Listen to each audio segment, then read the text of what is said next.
I'm Phil Wood of Phil Wood Music Management International, and basically what we're going to go into today is how to make your first album. Okay, now basically most people have only got one good album in them. Alright, so rule number one is spread your hit singles over 2 albums. Okay, because you don't want to be that guy who only had one good album.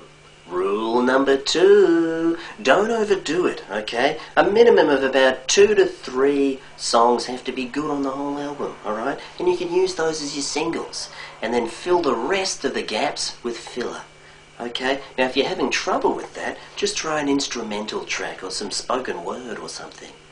And rule number 3 is, if you're recording an album, always record an album over an EP. EPs are a great advertising tool for young bands, but unless you do an album, you won't have enough songs to play a festival set.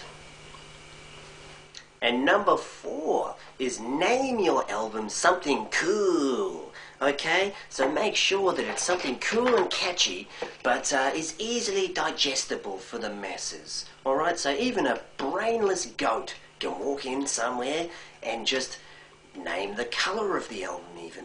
This is why the Beatles and Metallica both named albums the White Album or the Black Album.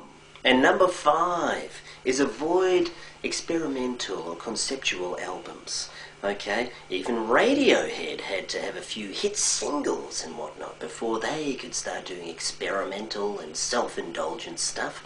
Okay, now look, I know what you're all going to say. Bjork. Well, Bjork was a weirdo in the first place. This has been Phil Wood of Phil Wood Music Management International, making you industry standard.